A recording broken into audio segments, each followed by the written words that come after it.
दारू पी के नगा घूमता था, नगा एकदम जिंदाबाद। मतलब एक दिन तो दरबार में नंगा आ गया था, को रात को दारू पी के नंगा सोया था, सुबह सुबह लोग मिलने के लिए आए तो कहा साहब दरबार में लोग मिलने के लिए आए हैं, तो उसने कहा चलो, तो आ गया वैसे के वैसे। अब आगे सिंहासन पर बैठ गया, सामने जनता बैठी है बेचारी।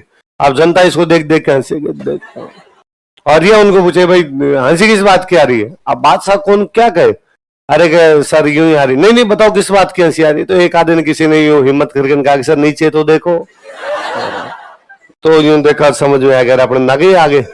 पर अब बादशाह इस बात को कैसे एक्सेप्ट करे कि मैं नंगा आ गया। बादशाह अच्छा तो मैंने कपड़े नहीं पहनते कि तुम हंस रहे हो। तो लोगों ने कहा यार स्वाभाविक बात है, कोई नंगा घूमता उस पर लोग हंसते हैं। उसने कहा आज का ड्रेस कोड है, तुम भी उतारो सब। उसने पूरे दरबार में नंगा किया था। तो मुझे लगता है यार कई बार अंग्रेज मेरे को बहुत भले लगते हैं। अंग्रेज है जो इनसे पीछा छुड़ा नहीं भाई साहब। आज भी कोई दिल्ली की गद्दी पर बैठा होता है, रूल जारी कर देता कि साहब शनिवार को कोचिंग आओगे नागे आओगे, और अपने सारे नागे कोचिंग आते जिंदाबाद हुए।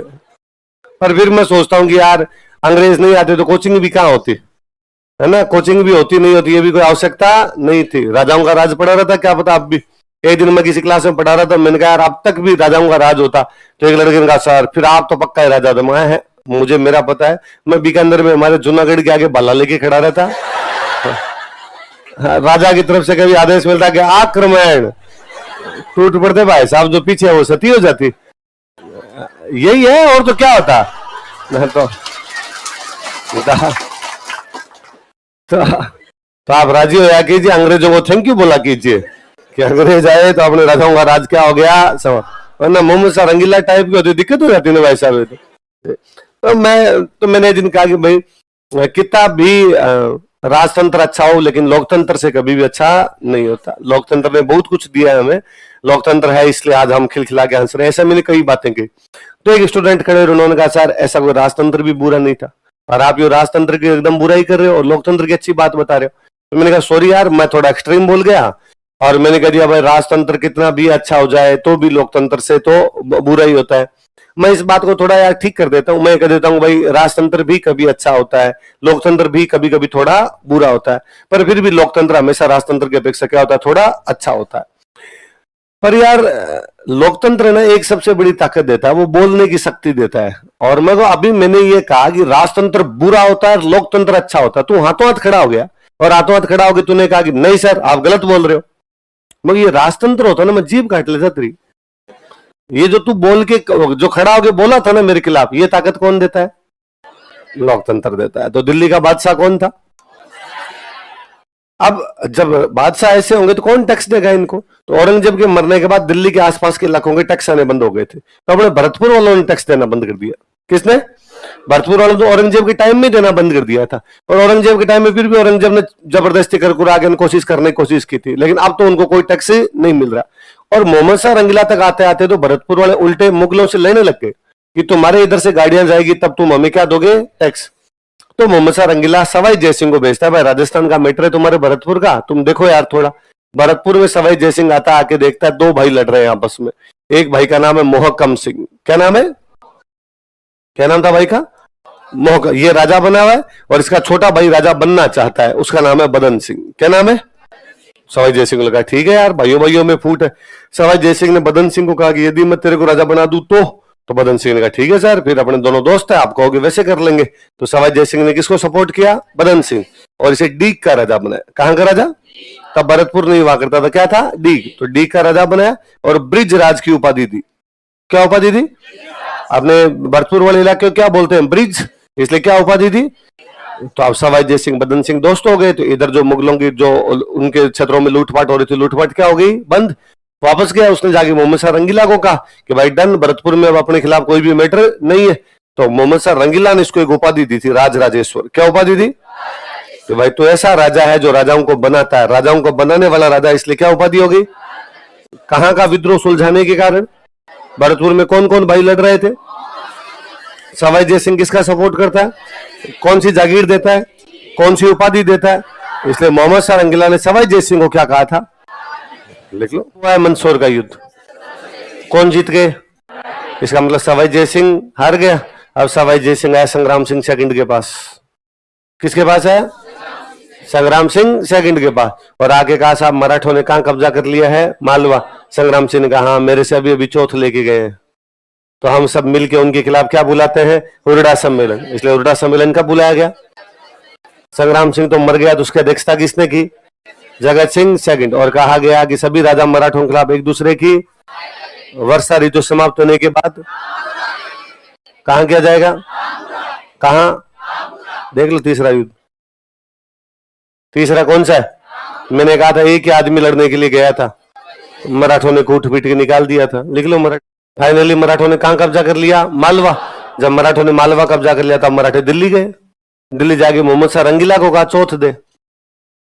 क्या दे? किससे चौथ मांग रहे हो? मुगल बादशाह से। किसे मांग रहे हैं? मुगल बादशाह ने कहा पर किस बात की? मराठों का सुरक्षा देंगे। किससे? हम नहीं आएंगे दोबारा लूटपाट करने के लिए। तो मोहम्मद शाह रंगीला ने सवाई जय सिंह को पूछा कि सवाई जय सिंह मराठे तुमसे भी चौथ लेते हैं क्या? उसने कहा आते तो है पर मैं देता नहीं हूं। तो क्या करते तुम? उसने कहा लठ बजाते हैं भाई साहब, कभी हमारे पड़ती है कभी इनके मारते हैं। तो उसने कहा पर ये मेरे से आजकल चौथ मांगने आ रहे हैं, मैं क्या करूं? सवाई जय सिंह का लठ उठा लो। उसने कहा तुम लड़ाई की बात मत किया, मैं दारू पीने दे आराम से यार। तो सवाई जय सिंह का फिर क्या करे कि मेरा इनसे समझौता करवा दे। क्या समझौता करवाना है? कि मैं इनको चौथ दे दूंगा पर चौथ लेने के लिए दिल्ली नहीं है, बेइज्जती होती है, ये जहां कहेंगे वहां भेज दूंगा मैं। तो फिर सवाई जय सिंह मराठों के साथ समझौता करवाता है। किसका? मोहम्मद शाह रंगीला का। मराठों में सबसे बड़ा जो बंदा होता है उसको बोलते पेशवा। क्या बोलते? और 1741 में एक पेशवा बना हुआ है बालाजी बाजीराव। कौन बना हुआ है? बाजीराव मस्तानी देखिए, उसमें बाजीराव का जो बेटा होता है उसका नाम क्या है? बालाजी।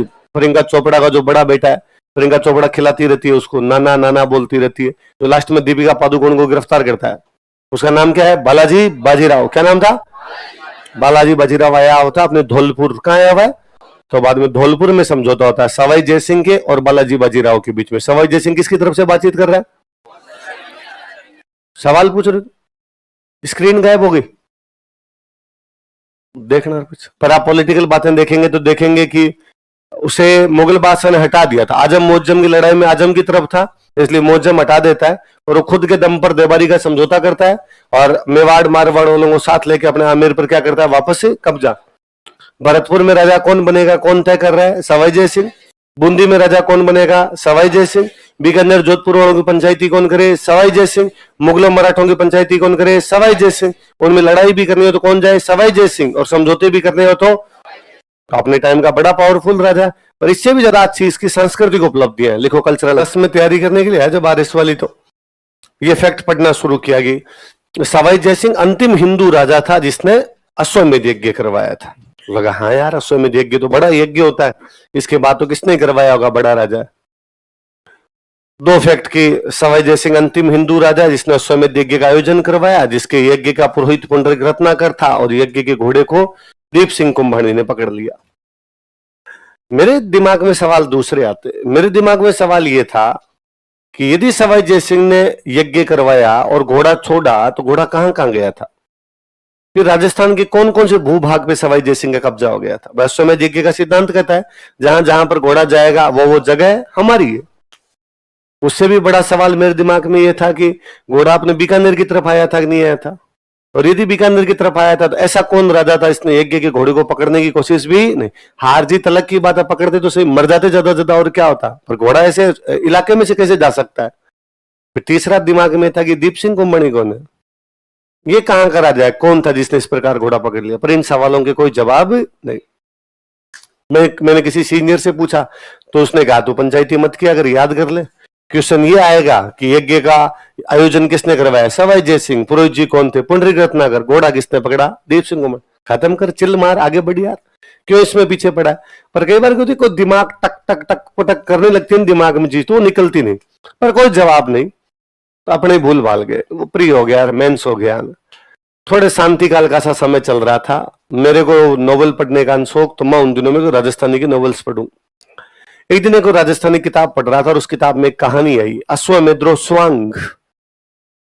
अश्वमेध्रो स्वांग का मतलब होता है नाटक। स्वांग का मतलब क्या होता है? अश्वमेध का नाटक। नीचे नाम दिखा सवाई जय सिंह। अच्छा मगो यज्ञ नहीं किया, क्या किया? यज्ञ का फिर उसको पढ़ा तो पता चला यज्ञ तो हुआ, जैसे यज्ञ होना चाहिए वैसे हुआ। भारत के बड़े बड़े ब्राह्मण बुला के सवाई जय सिंह ने यज्ञ करवाया। यज्ञ के अंत में घोड़ा छोड़ते हैं। जब घोड़ा छोड़ने की बारी आई तब मंत्री और संतरियों ने आगे समझाया कि घोड़ा छोड़ मत देना। उन्हें क्यों? क्या ये मेवाड़ वाले मालपुरा आके बैठे हैं। मेवाड़ वालों की मालपुरा से बाउंड्री शुरू हो जाती। मालपुरा प्रताप ने जीत लिया था, उसके बाद यहां से मेवाड़ शुरू हो जाता। और वो दांत किटकिटा रहे हैं कि घोड़े को इधर आने जो हम बताते हैं।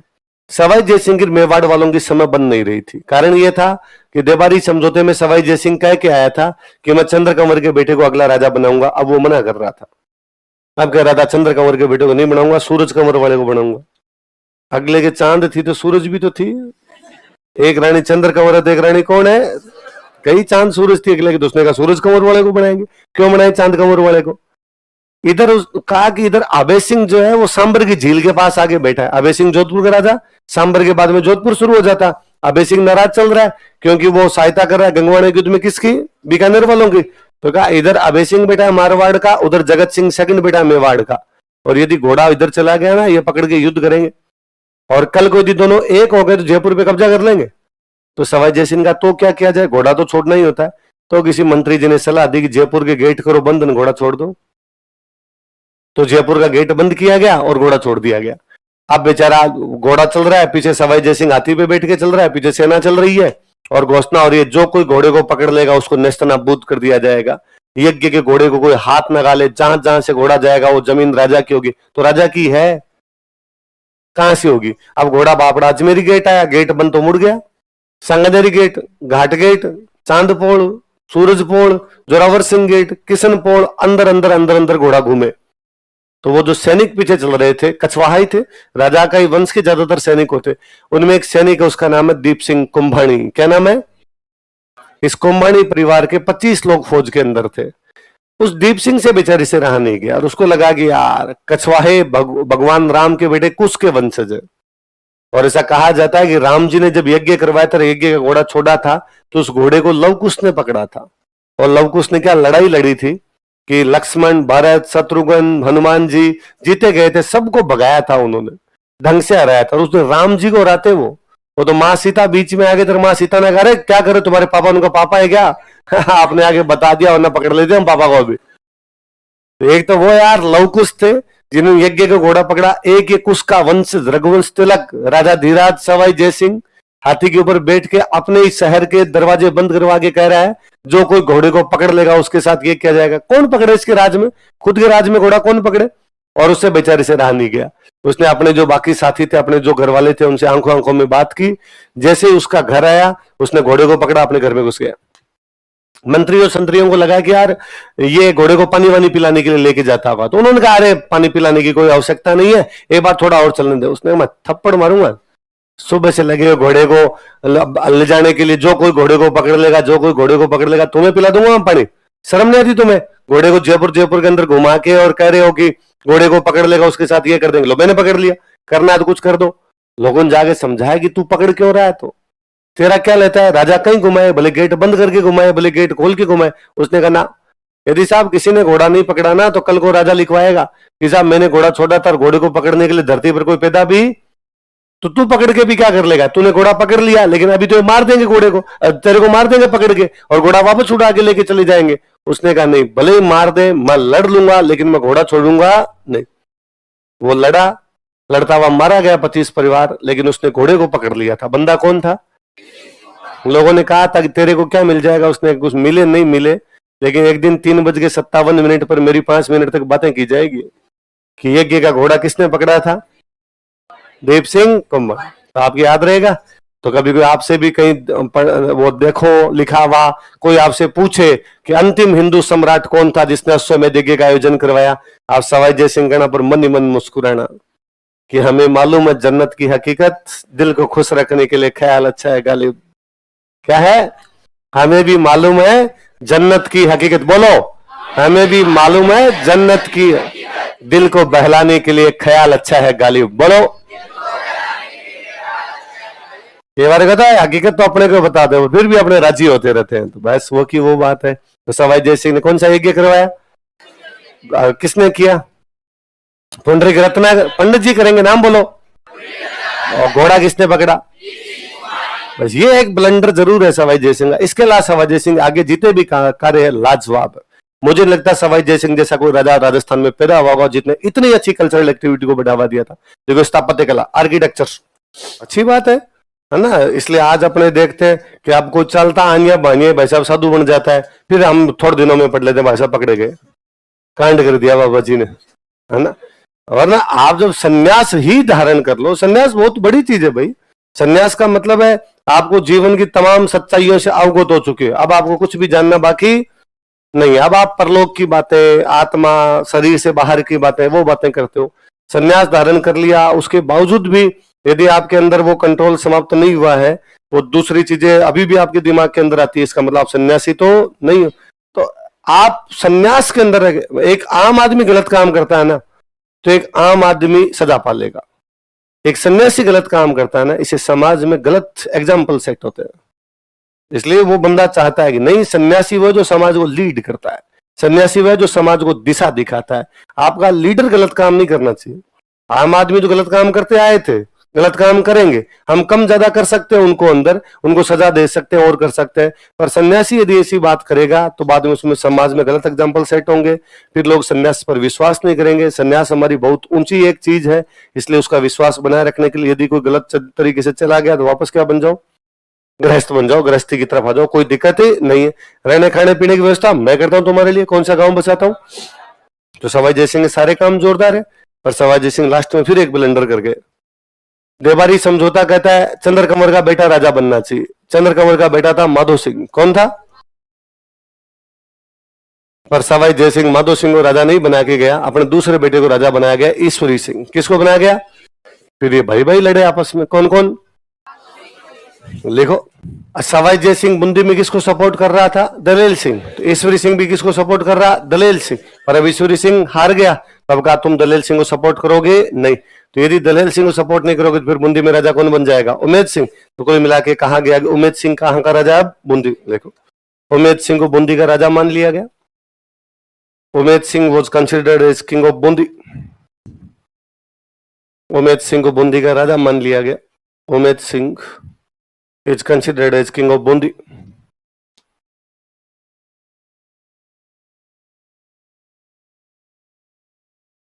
Umed Singh is considered as king of Bundi. कहां का राजा कंसिडर किया जाता है उसको, मराठों ने ईश्वरी सिंह का रुपए दे।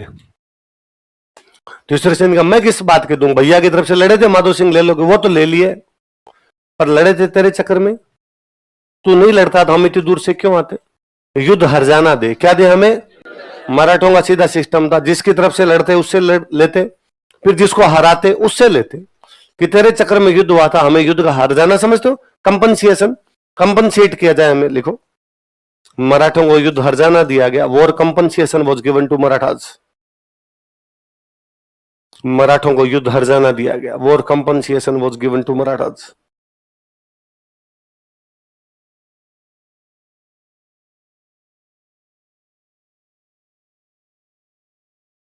मराठों को क्या दिया गया, अब मराठों ने खूब सारा हरजाना मांगा, ईश्वरी सिंह के पास उतना था नहीं।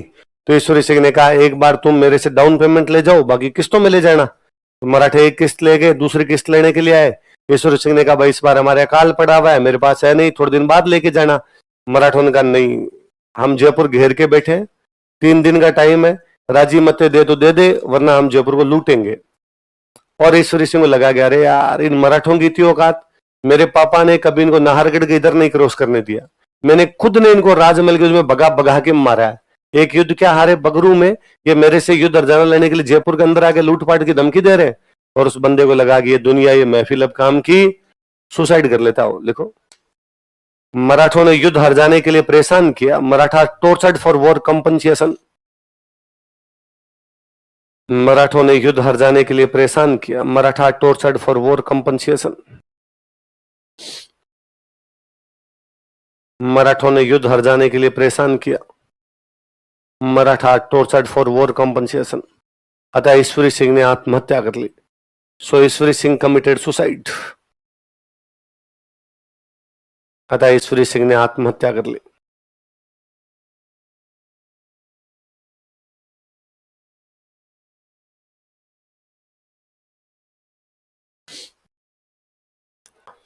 ईश्वर सिंह ये युद्ध भी जीत जाता। हुआ क्या, ईश्वर सिंह का प्रधानमंत्री जो था, जब राजमहल वाला युद्ध समाप्त हुआ था तो ईश्वर सिंह ने प्रधानमंत्री को पूछा, भाई वापस आएंगे मराठे, क्या प्लानिंग है? उसने कहा, अरे चिंता मत करो, जयपुर की सेना मेरी जेब में है, आप कहोगे उस दिन निकाल दूंगा, लड़ लेना आप तो जाके। थोड़े दिन बाद कह मराठे रवाना हो गए। उसने कहा, अरे सर जयपुर की सेना अपनी। अरे मराठे जयपुर में घुस गए। अरे कहा क्यों चिंता करते हो, सेना अपनी। कहा बगरू आ गए, क्या करें? उसने कहा जेब फट गई। अपने पास ऐसी कोई सेना, तो बाद में आधी अधूरी सेना लेके गए तो हार नहीं थे। वो जो प्रधानमंत्री था ना, उसी की बेटी गर्लफ्रेंड थी जिसके घर के आगे इसरलाट है।